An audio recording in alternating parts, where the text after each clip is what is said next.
Paddy Power, sponsors of the Road to Cheltenham.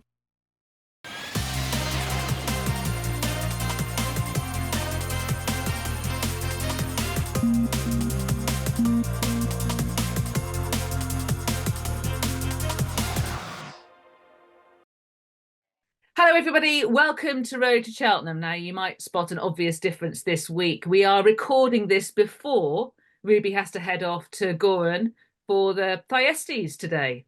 Ruby. Nice miserable day it is too for the Thyestes, Lydia. It's lashing rain in Kildare, so as I look at the curtain rather than out the window, but hopefully it's a bit drier in Kilkenny. Well, it should be a good day's racing, and it does mean that anything that happens today here in Britain, such as at Huntingdon or at Goran, we won't be talking about until next week. You'll be ahead of us. You'll have the results from that. But we've got a lot to talk about this show. But just reflecting on last week, we left you on a bit of a cliffhanger. Do you remember the Nicky Henderson horse yet? No. No, OK. First something. Shall I close the programme? First something. He said 95 runs over fences. OK. Just... it'll come to me. But unfortunately, he's running in the cross-country races now. We're heading towards the end of the programme. Oh, I know who you mean, and his name isn't going to come. Thank you very much for causing that brain itch. Thank you very much for watching. We'll see you this time next week. Take care. So, anything occurred to you since, mister? If I don't drink enough of it. But anyway, how's it ever?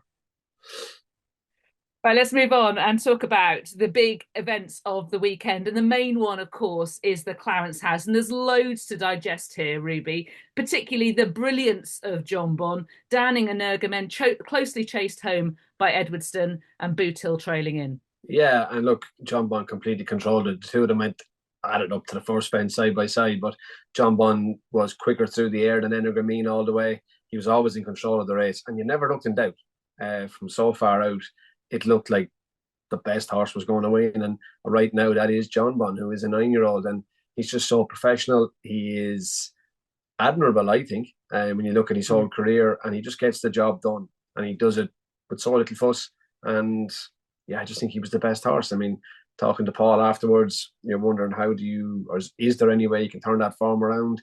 We didn't have any divine inspiration standing in the parade ring anyway. And I think whatever takes Jonbon on is going to face a mammoth task. Yeah, you've been in this position before when Shishkin beat Energumen and did manage to turn it around, but that seems a long time ago now. Energumen is now 11. He is now 11, and look, it's hard to say any horse at 11 is going to be better than they were at 10, 9 or 8, but no, I don't see... The only way, to me, that Energumen could turn it around with Jonbon, or even Gaelic Warrior give Jonbon a race, is if there's an inspection on the Wednesday morning at Cheltenham and Paul Townend and Danny Mullins and Patrick Mullins are on the track saying it's fine. Nico de Bonville wants to call it off. Nicky Henderson wants it off. But William Mullins says it's going to be on. I think it'll have to be those kind of conditions. And eventually the Cheltenham executive decides that we need to race, and that might give the Irish horse a chance.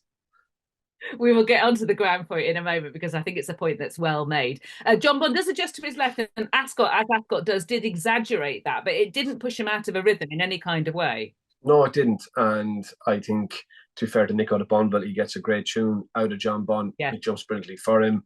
And look, he's only been beaten 3 times in his life. And I think when you look at those 3 races, ran into Constitution Hill, I don't think he fired in an Arkle. If you watch him, look, Constitution Hill was incredible and just sprinted away from Jonbon. But Jonbon was a long way clear of everything else in the Supreme. And I did jokingly slag Nicky Henderson and Ascot the other day as to how he managed to run the 2 of those in the one Supreme and not split them between the Supreme and the Ballymore, which he giggled at and told me he needed a pacemaker for Constitution Hill. But look, he was brilliant that day. He got one. He looked at him in the Arkle when El Fabiola beat him. I don't think he ever got into a rhythm that day. I think he was running into the bottom of these fences. For whatever reason, he didn't fire. And I think the proximity of St. Roy to Jonbon that day probably shows you that Jonbon did underperform in that Arkle. And then his other defeat was at Cheltenham in the Clarence House, when he absolutely stood in his head at the 4th last and did so well to stand up. He managed to get himself back into the race. So I think there's an excuse for the Clarence House. I can make no excuse for his Arkle run. And Constitution Hill is the answer to the Supreme. I just think he's a really consistent horse, and left or right, it doesn't really bother me. I'll get into that as well. And I think there's other excuses for his defeat in the rearranged Clarence House at Cheltenham as well. He'd been in a holding pattern. The race was delayed for a week, and he was a horse that can live a bit, be high-mettled and live on his nerves. But even that, he's shown so much more greater maturity this season. So we asked you a question about this. You roadies, we'll be looking at Jonbon's position at the head of the Bet MGM Champion Chase market. What is Jonbon's biggest obstacle to success in that race? We asked you. And Ruby, just a reminder, we said Gaelic Warrior, of course, chance of testing going, which you've mentioned, Cheltenham / a left-handed track, or one of the Arkle big guns making a last-minute switcheroo via a supplementary entry. Which one do you think that is? I think it's the ground. I think Gaelic Warrior has to improve. He should have improved from his run at Christmas, and he goes to the DRF. But even his Arkle run last year, I don't think is good enough to beat Jonbon. So I honestly think it's the ground. I think if it is, the guy joked on a podcast the other day about putting the Child of Pragues out. It's actually take the Child of Prague in. It's just an Irish fish housewife's tale. Wait. Yeah, I'm going to say you're going to need to explain the Child of Prague to those of us. It is. Yeah. So you put, before someone gets married in Ireland, you're supposed to put out a Child of Prague to warn off the rain. So I think William Mullins will have to get every Child of Prague in the whole of the British Irish Isles even in the night before. And I think unless it gets really heavy, I think that really, really testing ground are the only chance the Willys horses have of beating Jonbon. Okay. Not getting the Child of Prague in wasn't one of the options. They've gone for Gaelic Warrior, of course. Our radius think is the biggest danger, followed by Cheltenham's left-handed track, which is interesting. And I know David Johnson from Timeform replied to this poll saying, related contingencies. I know. Anyway, we're going to look at all of the points that you have already mentioned, Ruby, starting with the consistency of Jonbon. And this is a really interesting graphic provided to us by Timeform. And it shows horses with the most 165 plus performances over their careers. And the green areas depict those performances. The grey is the frequency they've not run to that figure. And obviously that's occasions when they might not have needed to in order to win, or the circumstance of the race, even when winning, didn't result in a big figure, winning the race, of course, is primary. So some of those horses have retired, whereas, of course, Galopin de Champs, Energumen and Jonbon have more to add. But this illustrates how remarkably consistent the three of them are, particularly Galopin, as we mentioned in the early part of the series. 80% of his runs have been rated 165 or above. What do you make of that? That is incredibly consistent, isn't it? 3 from 12, same again. Energumen 3 from 11. You kind of would think maybe for Energumen now at 11 that those figures are going to get a little bit smaller, I suppose. Douvan, of course, didn't get to run very often, but he's a huge consistency as well. But I was not surprised, but it does read really good for Galopin de Champs to think that he's run to that level so often. And Jonbon probably hasn't surprised me. I actually thought he might be a little bit higher. I just think he's so consistent, Jonbon. But obviously Galopin de Champs is too. Yeah, well, actually, to get Jonbon into that chart, we had to omit 5 horses who'd actually received 10 165 plus ratings. Don Cossack, Al Capone, the French horse, One Man, Sylvaniaca Conti and Edredon Bleu. But they were not as consistent overall as Denman, who was therefore above them in the chart, and showed more variance to date than Jonbon. I'm just struck by what a standard Quarto star sets. I knew that Q Card was consistent, but I didn't realise it was quite as consistent as that. And any time that I get to mention Viking Flagship, any day that I mention him is a good day as far as I'm concerned. I did have a little chuckle at how you remembered the 14 good days for Viking Flagship, not the 25 bad days, which completely taints your opinion on Viking Flagship. It just shows you how easy it is to influence everyone. But it's also to do with how horses were campaigned in that era as well, and also his longevity, the fact he kept going for a very long time. You mentioned Ergen potentially being, heading towards the peak of the hill, potentially being behind him.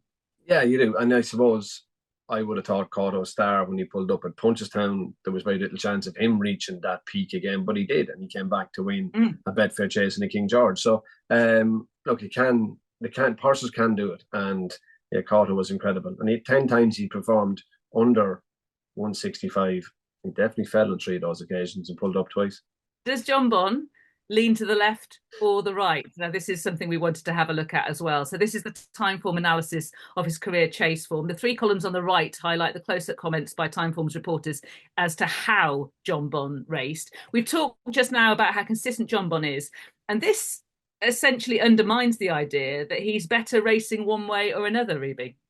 Yeah, it does. But I guess his two Tingle Creek performances were off the back of slower chase preps, for the want of a better way of saying it. So I think a lot of these races have been peaked for right-handed events. So to me, like, he slurs his first day, so he's two left-handed performances in slurs, and he was better in Tingle Creeks. And I even think last year his left-handed performance at Aintree, when Nicky Henderson's horses were coming from that lull at Cheltenham time, they all missed it. And if you look at him and even Sergino, neither of them blew you away at Aintree, whereas Jonbon went then to Sandown back right-handed. You could argue was right-handed, but to me it was more the prep. And I think he improved from Aintree to Sandown when he beat El Fabiolo. So I think a lot of his standout performances right-handed have been because of the preps he got previously left-handed. And I think his prep right-handed this time at Ascot will leave him spot on for his left-handed target in Cheltenham.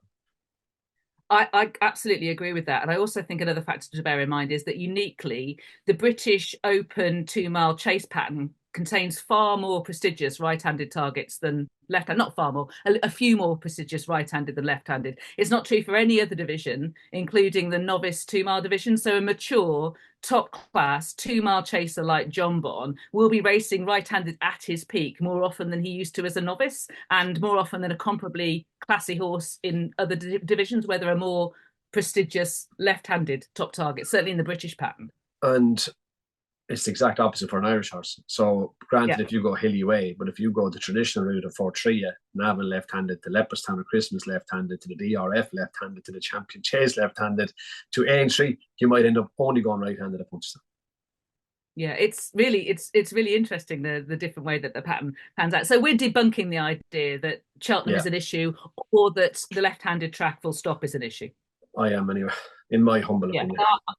I'm with you 100%. So let's move on to the ground point that you were making earlier, Ruby. And this table here shows time-based ground assessment, which we've used in preference to the official going. We've looked at the big four, Jonbon, Energumen and Gaelic Warrior. And I've added in Il Francais for you, Ruby, because you think he could be a big quiz in the Champion Chase. I think Priceway's getting a mention too this week, so I'm not the only one that's thinking crazy ideas.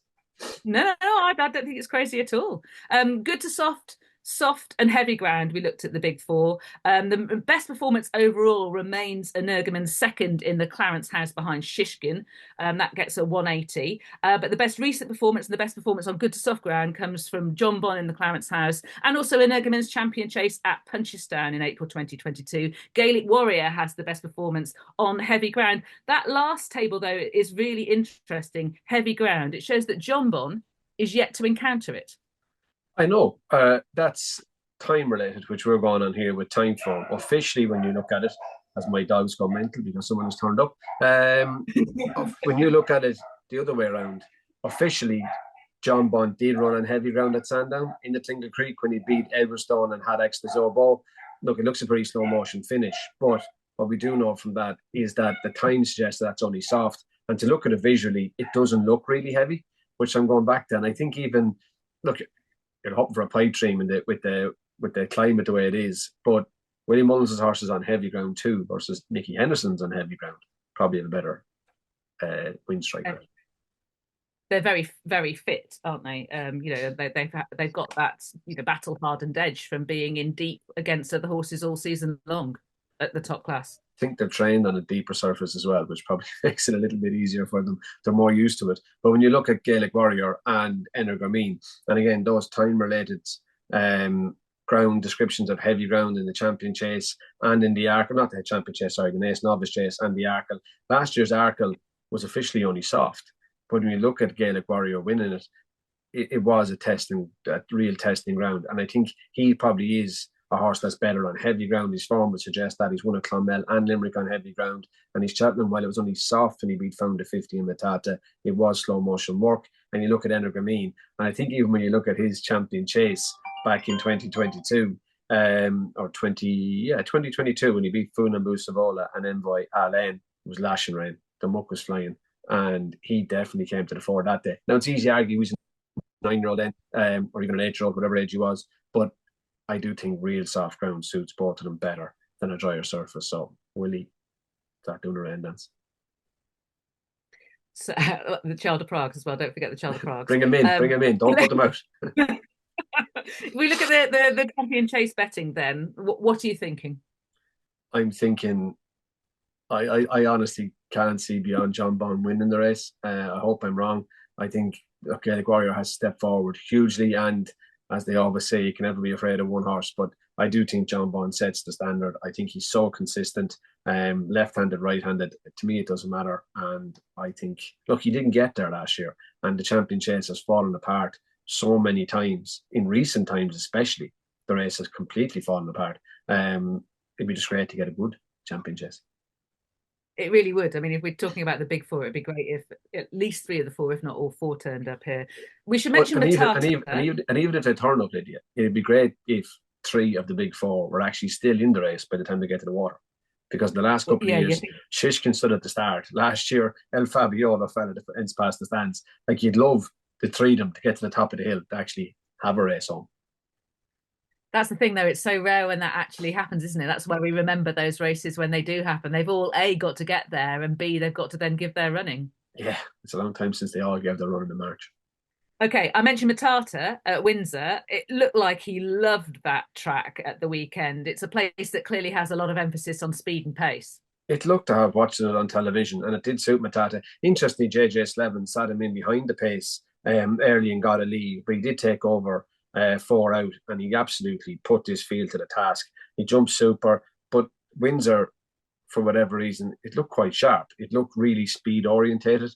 That chicane, or not chicane, but half looked like a chicane back to the third last fence and second last hurdle, where they were coming off their near 4 and having to switch over onto their off 4 to get to it. It just didn't look right. And it definitely, that's not taken away from Matata's performance. He'd obviously had won at Cheltenham off 150. He backed it up off 155 at Windsor. He's won by 10 lengths. It was a really good performance. Does it put him in the picture for a champion chase? He could possibly run into the money. Personally, I would prefer Liberty Hunt. Liberty Hunt had a big price to be the one running into the money. But he was a good performance. But I don't know why Windsor's not figure 8. Okay, just before we go back to Windsor, that matchup up front in terms of pace in a champion chase, imagine Ile Francais is there, imagine Matata is there. How does that square up?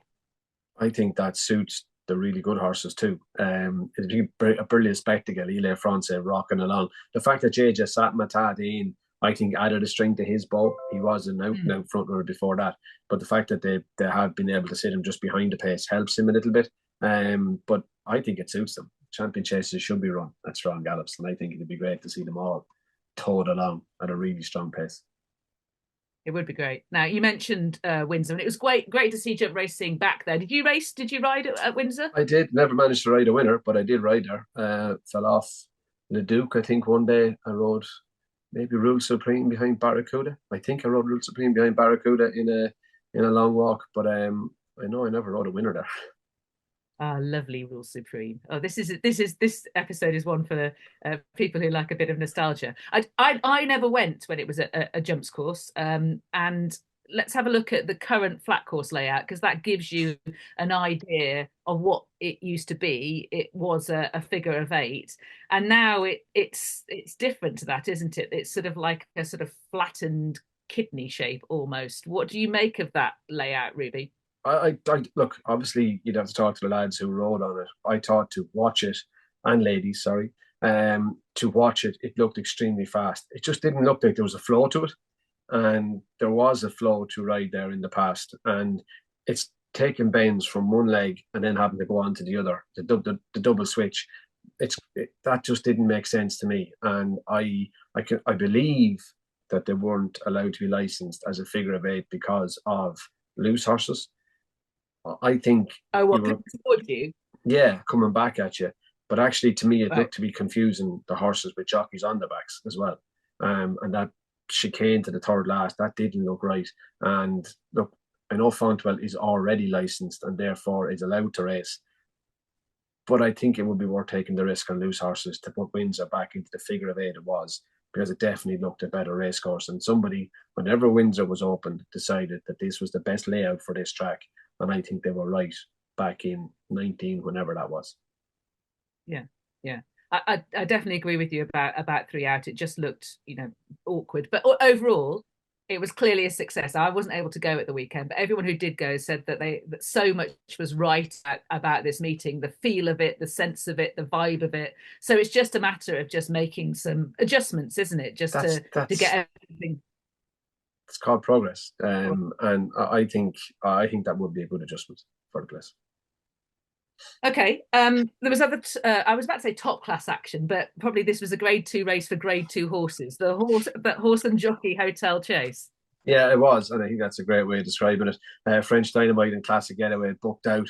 Horse and jockey 2.5 miles, or a little bit more at Thurles. Down to the first fence. Paul was on the inside in Blood Destiny. Sean O'Keefe went on the outside and Appreciated. Halfway, very little had changed as they went away from the stands down the hill to the 7th fence. Classic Getaway rolled on, but Blood Destiny travelled so well that he covered the move instantly. He did jump to his right. Maybe that's the reason Paul Townend was down the inside on him. You can see that at the 8. At the third last fence, 6 of the 7 had a chance. At the second last fence, though, it looked a match. And Appreciated wasn't in that match. It looked between Classic Getaway and Blood Destiny. But as they turned down the hill to where the second last used to be, Appreciated had come starting side, and he was starting to stay on powerfully. And he did hit top here on the run to the last. He jumped it well and he powered away to win for Sean O'Keefe. Now, the winner was rated 151. The runner-up was rated 150 or 151 as well. Blood Destiny 152, Field Or 152. They're the kind of horses they were. Low 150 horses, and they ran pretty much of a muchness. The top Visionarian, maybe, who was badly treated at the weights at the back of the shot, beaten quite a long way. He might be one to follow in a handicap at the spring if he comes down a little bit. But look, that's what you have Grade 2 races for horses like those that are just below the top. Absolutely. Is there any chance that Classic Getaway and Blood Destiny pressed on a little bit soon? I caveat that with, I think Classic Getaway is quite a weak finisher anyway. I think he is a weak finisher, and I wonder, is Blood Destiny just a 2-miler? Right. Okay. Right. That's another way of looking at it. Okay, let's head back to Windsor and think about the Fleur de Lis chase. And this was won by Protectorat. And my goodness, a bit like Matata, but even more so, right from flagfall, he wanted to eat those fences. Which is the Protectorat we know, which made Huntington so unusual. But I think he reached his top speed in the first furlong here, Protectorat. Harry Skelton set out his stall, and he just went from fence to fence. It's what made me and you alike think of him as a Ryanair horse when we watched him in last year's Denman chase, just the way he was attacking these fences. We saw him do it at Haydock in the past as well. And look, this race was over so early.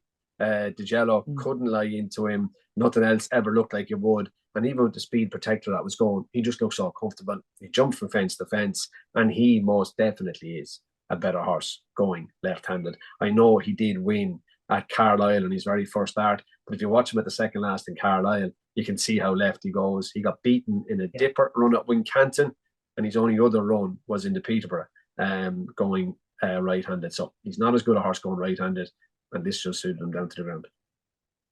Yeah, and I think we highlighted at the time that the disparity between him and DeGello in the Peterborough could have been because maybe DeGello's better going right-handed and Protectorat's better going left-handed. And now we've seen it on a track where it particularly suits Protectorat and probably particularly does not suit DeGello.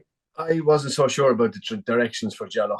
When I look back at through his form, he has some pretty solid runs going both direction. I wonder, was just the sounder surface and the speed the undoing of Jello more so than the direction of the track?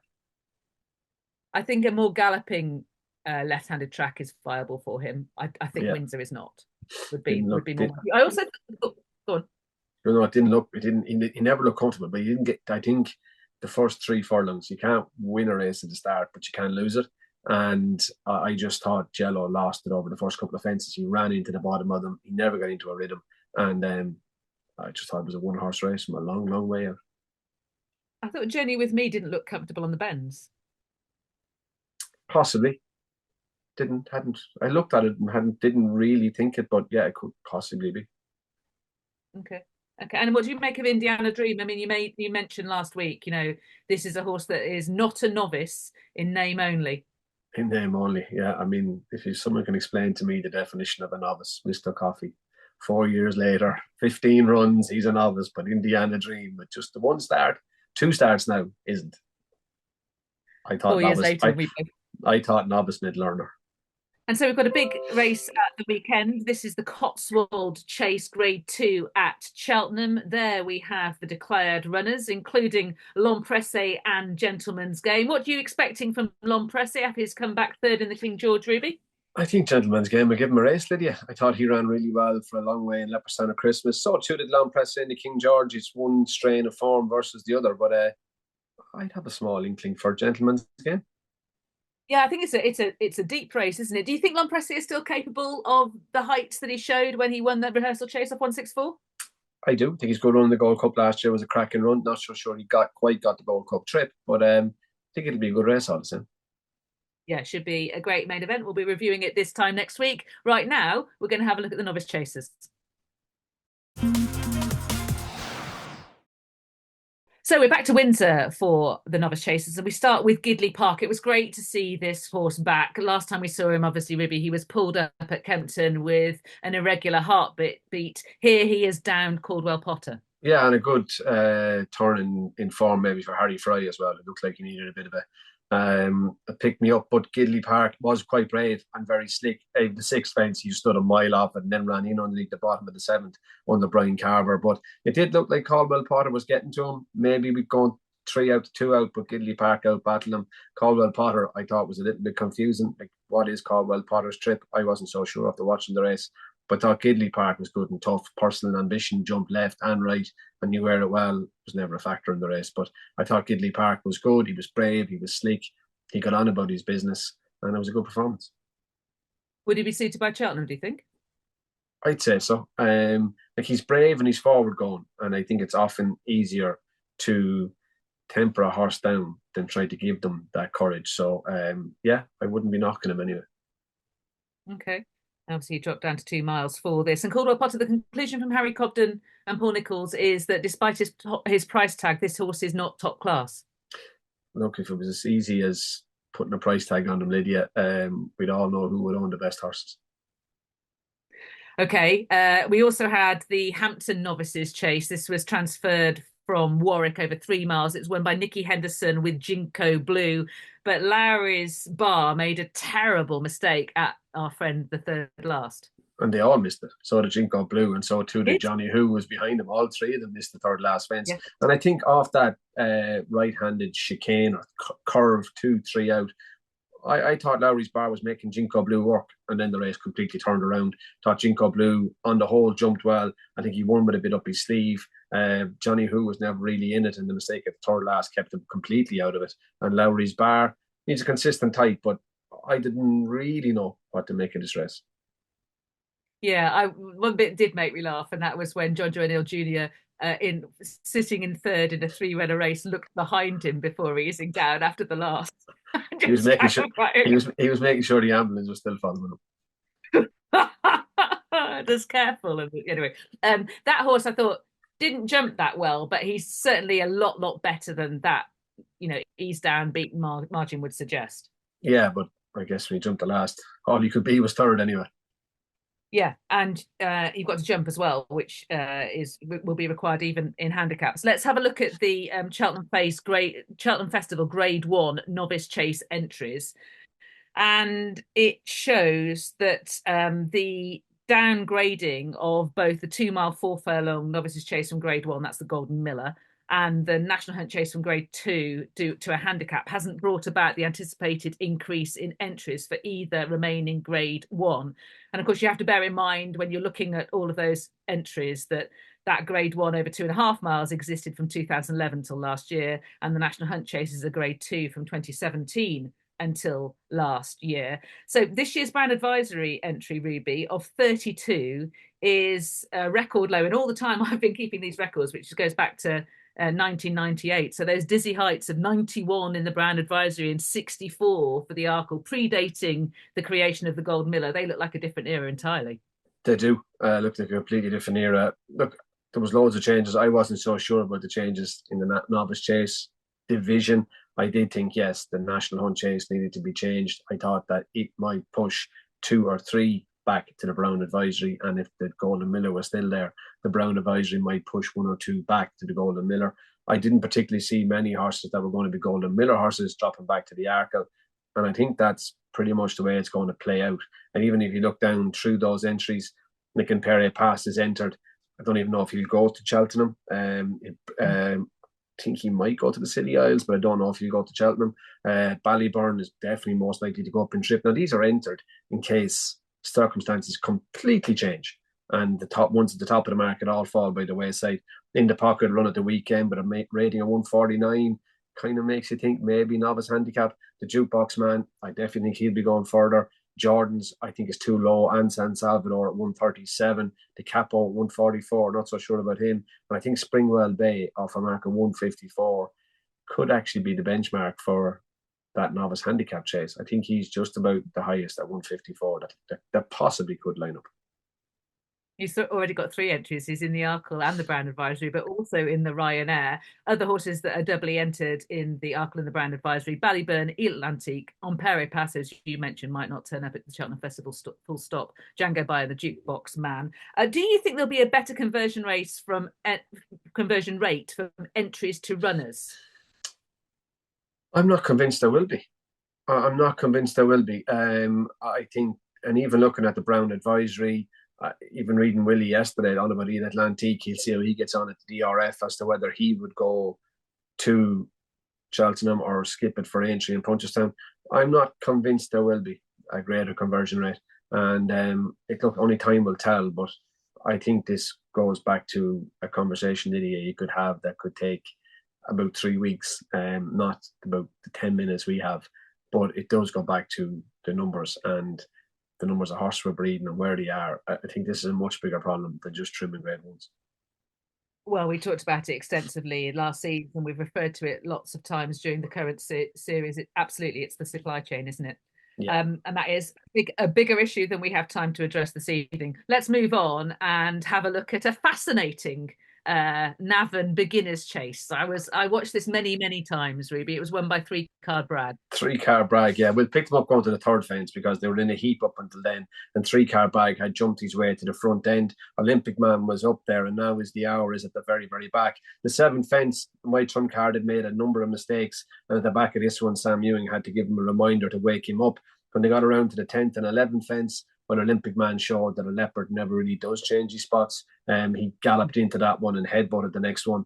4 out. A good few horses were closing up on 3-Card Bragg, who was still at the front end. And 3 out, even though 3-Card Bragg was off it, nobody behind him was going to go too soon anyway. They were all sitting up and having a look at 3-Card Bragg, who got momentum down the hill to the second last. And then the others couldn't get him back. Captain Cody was the fastest finisher. Turk Kalanisi ran a blinder. Now is the hour was eye-catching. He did look to be going best at the second last. And I would raise a question mark about Loughlin's stamina.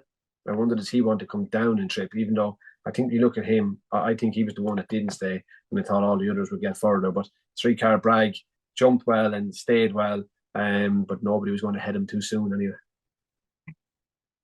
Beautifully put. He heads towards the Grand National, says Gordon Elliott. Interestingly, the one that punters watching that race have alighted on is the hour. He is now a short price favourite for the National Hunt Chase. And I thought the same of Captain Cody. So yeah. I think it's the brilliance of, or no, not the brilliance, the beauty of how people see races and how opinions differ. And I think that would make for a really interesting 3 miles and 6 novice handicap chase. Yeah, as I say, compelling race, worth studying from all angles. We'll end this section then with the Novices Limited Handicap at Windsor that was won by Heracles Westwood, and Deafening Silence finished second, and he's quite prominent in the National Hunt Chase betting as well. Yeah, I fancied him beforehand, Deafening Silence. I thought he was the one to step forward, and maybe he will again. I would love to know, or do you think they'll tell us? Can we ask? We're going to Harry and Dan shortly. Do you think they might tell us? Is that his aim? That's the cat out of the bag, that is, Ruby. Oh, go back then. Forget that, viewers. Forget that. But, yeah, again, I'm just not sure how that Windsor form is going to work out. Just with the nature of the track. I think if it was a figure of 8, it's a longer straight, it's a truer run race, and I think when the Windsor form will give you better pointers than maybe it's going to give us. Okay, we leave off the novice chasers there. We're going to move on to the novice hurdlers.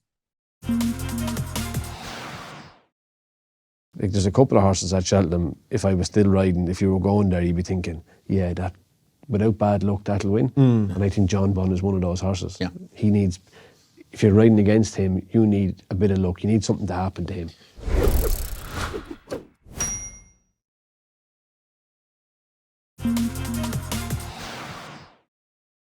Right, we need to get a wriggle on, I think, here, Ruby. Let's talk about Windsor again, going back there and talk about Jubilee Alpha. This was a mare that we were both very impressed with when we talked about her last week. She had followed up carrying a listed penalty. She did, yeah. Bluey made the running and Charisma sat right behind Jubilee Alpha, who did get a bit keen after they jumped 2 hurdles when they were taking the left-handed bend away from the stands. Now, I'm not sure the nature of Windsor really allowed Jubilee Alpha to be as good as she can be. She arrived cruising, going to the second last, and went about her business to the last. And when Harry Cobden committed her at the back of the last hurdle, it did take her a bit of time to get going, but I loved her in the last 100 yards. I thought she was starting to pull away. She was starting to hit top gear. I thought she was impressive at Taunton, and she didn't disappoint me at Windsor. Newbury, Taunton, Windsor, flat tracks, very different from Cheltenham. Do you think undulations will suit her? I wouldn't be over worried about the undulations. I think if you were going completely on Windsor and Taunton form, you might say stamina, but I think people don't realise how testing Newbury can be. And I think with that long straight in Newbury, the last hurdle is so far from the line in Newbury, and you usually tend to get racing between 3 out and 2 out. I don't think stamina is an issue for her, but that Newbury form could be the key to proving that. You were wondering last week how many good mares Paul Nicholls has. Well, he's got another one, just a rose at Taunton. Yeah, surprisingly, she went off at 130 as well, though. Didn't probably know that they even had her. But look, the time they got to the 4th hurdle in this race, they were well strung out. Now, it was a maiden hurdle, and between the 4th and 5th hurdles, Just a Rose did look a little bit green. Freddie Jingle had to grab a hold of her. But then nothing really happened. The third last was bypassed because a loose horse had demolished the wing. But by the time they got to the home turn, Just a Rose was only starting to get going. And from the home turn down to the second last, she just opened up and put this red base to bed in strides. I thought she was really impressive. She was long and low at the last, but she hit the line really, really well. She had beaten Country Mile at a point somewhere in the UK. Chattersley Corbett. Another place well, yeah. Chattersley Corbett. It's a very, very British name, Chattersley Corbett. Paul Nicholls. Where is Chattersley Corbett? Oh, don't ask me again. You're doing it again. Paul Nicholls was speaking to Nick Luck at Taunton about not just a Rose, but also Jubilee Alpha. Let's hear from him. We thought we'd win, but we didn't win quite like that. Obviously, we've never run her before. Quite a big reputation. She took a long while to come right. We couldn't run her in the spring after we bought her because she wasn't quite right. Had a few little things, so we just decided to give her time, and we've given her all the time until now. And we were either going to go to something like the Jane Seymour next time at Sandown, or we were going to go for an ordinary mares race at Wincanton. Today was going to tell us, but God, Freddie was really impressed with her, so yeah, I'm glad I came to see that. Freddie could barely pull her up. No, that's the main thing. There's all win like that, but when he couldn't pull her up as well, that's a good sign. So I dare say we'll be forced to go to the Jane Seymour with her at Sandown in 3 weeks' time. Do you think she'd mind if the ground was a lot softer? No, when she won at Cheltenham Court, I think in December, it was very soft. And gets very deep there, doesn't it? Yeah, I don't see that being a problem to her. And as far as the mares in your yard are concerned, we saw Jubilee Alpha win a listed race here quite nicely last time. How would they stack up between each other?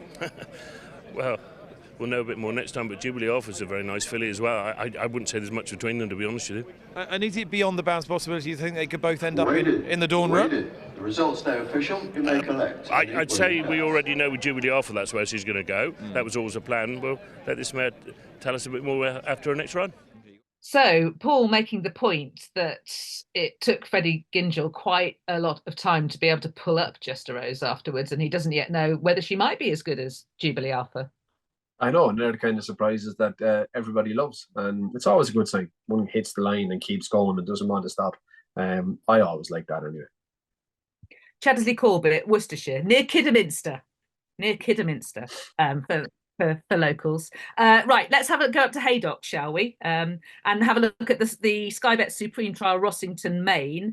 And this caused something of an upset, Ruby. Royal Infantry for the Skeltons was beaten and Dedicated Hero won for Ryan Manier and Sandy Thompson. Yeah, and it was a bit of an upset, I suppose. Royal Infantry was pretty short. Peacenik jumped out to make the run and didn't look to be going a strong gallop. But by the time they got past the winning post, there was a really good stretch on this field. They got into the back straight. Peacenik missed the fourth hurdle, and then Royal Infantry clattered into the winner, Dedicated Hero, just inside him. Got back into the home straight. Good bit of race riding by Harry Skelton. He had Ryan Mania in the pocket right behind Peacenik. Now, Royal Infantry was going better than Dedicated Hero, so the 2 out and Peacenik drifts right. Harry was able to get into the gap, and Ryan Mania had to switch. But Harry Skelton had no sooner gone into the gap than he was beat. And he completely capitulated in 2 strides, whereas Dedicated Hero got outside Clun Ainra and started to prick his ears at the last hurdle and really grounded out from there home. Now, the ratings were 122, the winner, 124, the runner-up, 117 for the third horse, Peacenik. But I like the way Dedicated Hero did it. He's a tough little horse. He's as game as a pebble, and could even go a little bit further, I'd say. Yeah, I agree with that. I think he was well on top by the line, much more on top than the bare finishing margin. Do you think that the interference actually helped him in that the others got racing with each other quite a long way out, and he had to be taken back and come round and delivered a bit later? We often say that, but I'd still say Ryan Mannion would have preferred to have gotten that gap. He didn't have the gears to get into it, and Harry Skelton took it. But I would say he would ideally have loved to have gotten through there and have had the rail on his left-hand side and have the other horses pushing him from his outside. So I'm not convinced it helped him, but he was able to overcome it. Okay. Here are the entries for the Cheltenham Festival Grade 1 novice and juvenile hurdles.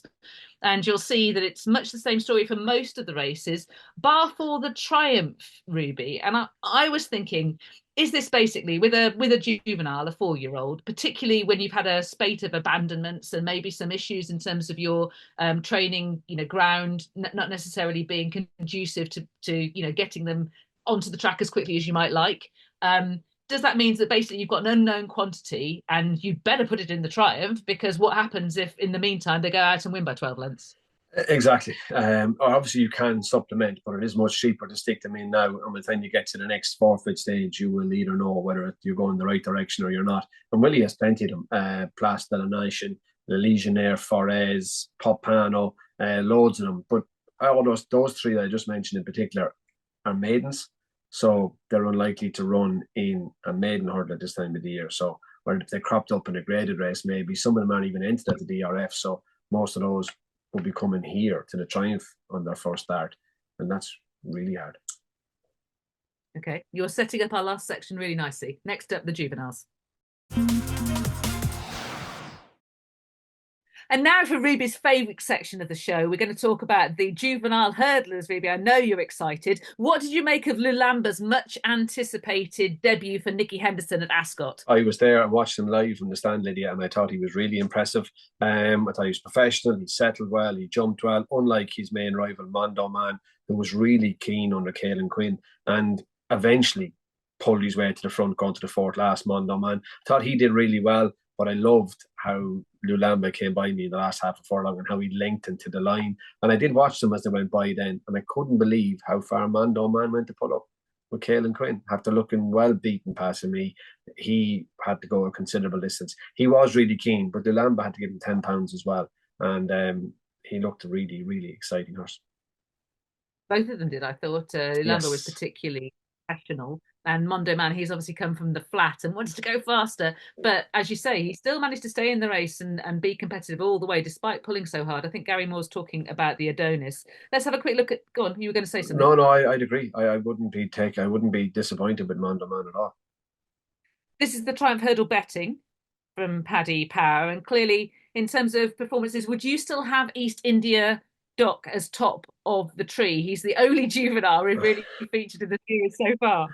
Yeah, and you can't knock him. He was good at Cheltenham in November. He obviously won at Wincanton first time. Lulamba, and the next one we'll get on to Hello Neighbour from Leopardstown at Christmas. But again, you slag, that's not my favourite section. I think until you have had the Dublin Racing Festival and the Adonis and a couple of other races, you just don't know enough about them. Now, Lulamba is entered in the Supreme as a 4-year-old, as well as the Triumph. And we sparked the question, where would you run him at Cheltenham and why? And it's got quite a lot of debate. Lots of people pointing out that he won't run in the Supreme because Salvatore Munday's there for the Donnellys. What's your take? I thought something took on Assyrian for launch. Could have been Shishkin, was it? He did. Yeah, I mean, that's Jerry Flash at a black cap anyway. And that's definitely not the first of Joe and Mary Donnelly's colours. So I think they have run 2 in the Supreme in the past, but I would have thought, looking at Lulamba, at Cheltenham or Ascot even, and how he hit the line, the new course and 2-1 in a triumph would suit him ideally. Yeah, Joel Hawkey agrees. He says that Nicky Henderson won't send him to the Supreme on one run. TB does point out he gets a handy £7. So good to stoke a debate, isn't it, really? Well, right, he wouldn't be going on one run because he does have a run and a win in Ortoy over 2 miles and 2. He does have that experience, albeit they've clearly schooled him a lot as well, haven't they? They're both mentioning that afterwards over sort of British obstacles, so he was not taken unawares by that, as Sir Gino was on his debut for the yard. Also, they were clearly very pleased, Nico de Boinville and Nicky Henderson, with the calibre of horse that they had. Hello Neighbours next up. You mentioned him from Leopardstown over Christmas. Good performance. You can't see very much of it. Marcia made the run and was up past the winning post. Sonny Bill is right behind her. Willie the Who quite keen on the inside. Hello Neighbour in a really good position. And Lady Vega Allen is right towards the back. At the second hurdle, plenty of these were quite keen. And when they jumped the third hurdle, you could see the improvement that Hello Neighbour is going to have to make in his jumping. Third last, Sonny Bill, Hello Neighbour looked to be in the ideal positions, whereas Lady Vega Allen was well back. Now the front two absolutely clattered the second last hurdle, and your eye was immediately drawn to Lady Vega Allen. But then they disappeared into the fog, and we saw the last 25 yards of it again, and she just fails to catch Hello Neighbour, Lady Vega Allen. Look, without being able to see it, it's impossible to say what happened, although Sean O'Keefe did say the last hurdle cost him the race. Okay, then we should mention Chepstow, and unfortunately the very impressive winner, as we discussed with Josh Stacey and Andrew Blair White in our Let's Talk Racing Road to Cheltenham mashup at Leopardstown, is being retired to stud, which is a real shame. This is Nietzsche Haas. Yeah, and look, he was impressive, and maybe he will be the start of the rejuvenization of the stock that's missing. Maybe we need stallions who are actually jump horses, and the best of luck to him in his new career. And how about the horses that finish behind him? Do you see them as potential Fred Winter? Torrent, Marsh, Dong, Dalgier. I thought they looked maybe more Fred Winter horses. Okay. OPEC was disappointing. Son, do you see how about her? She went on her debut for Willie Mullins at Punchestown.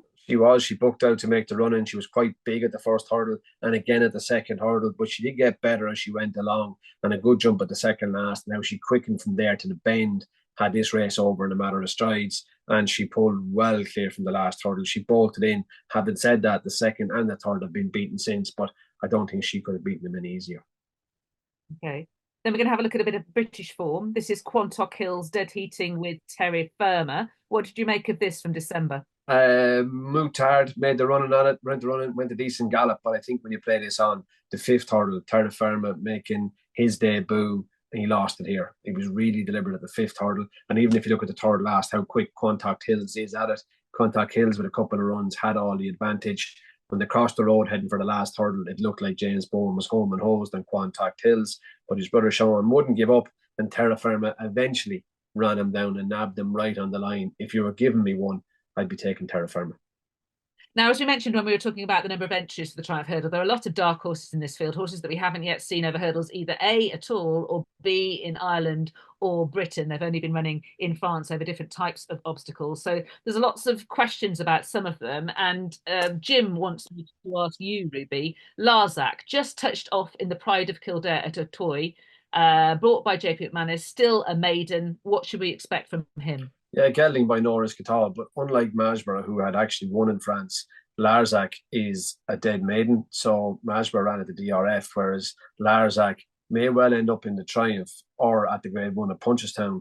But if he goes and wins a Grade 1, brilliant. If he doesn't, he'll still be a novice for next year. And the same will go for Lincoln Desoy. The same will go for Chorus, who's been running on the flat, and he would need a little more experience. Legionnaire Forez.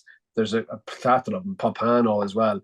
He's by Nathaniel, but they're all dead maidens, so they would be, if they can win a Grade 1, brilliant, whilst getting a bit of experience, but they will be heading for novices as next year. So does that apply also to the fillies Lumiere du Large and Place de la Nation for William? I think Evans? Anything that's a dead maiden, Lydia, if they win a Grade 1 and they lose their maiden status that way, so be it, but otherwise they will be next year's horses. Okay.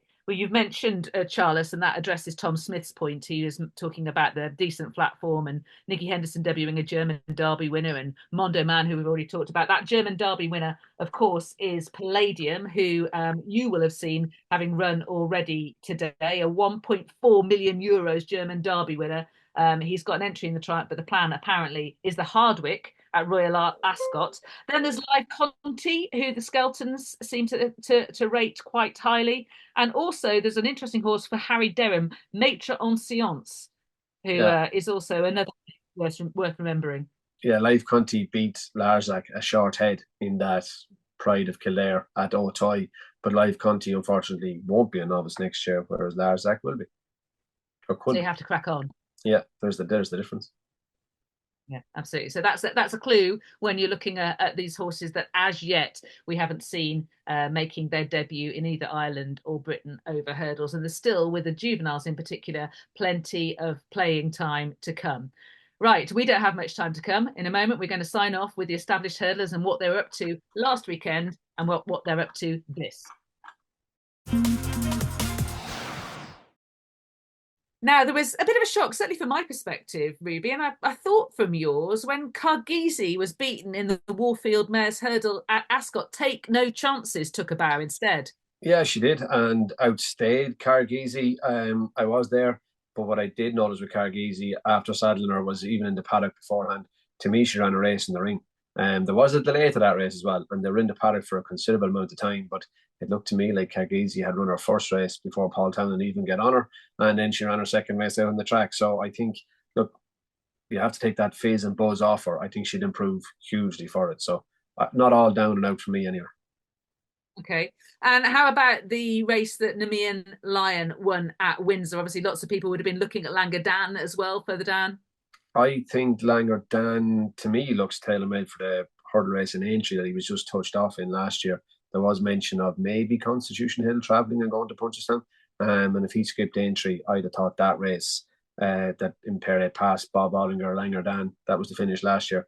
I would think that race looks tailor-made from. I'm not sure what it's there as hurdle from.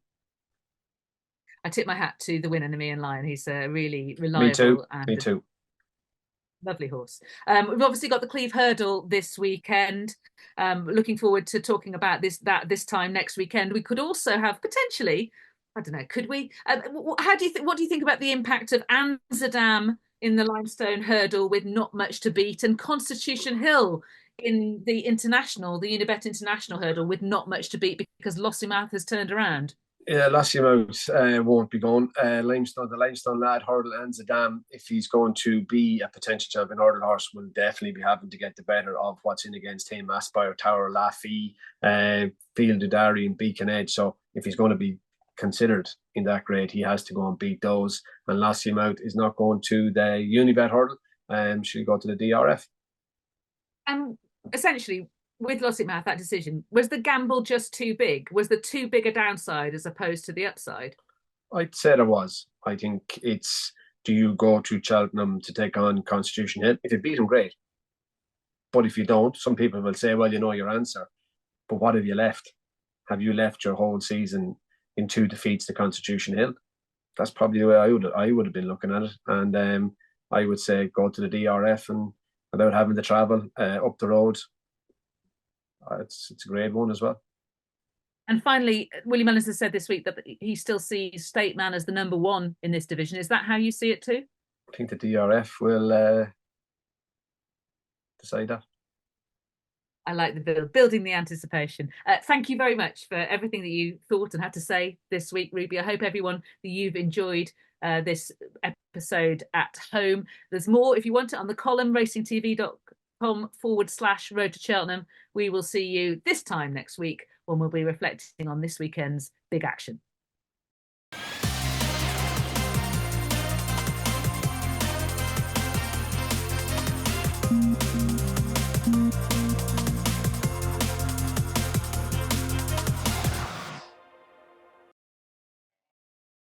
Paddy Power, sponsors of the Road to Cheltenham. Watch live racing now on racingtv.com.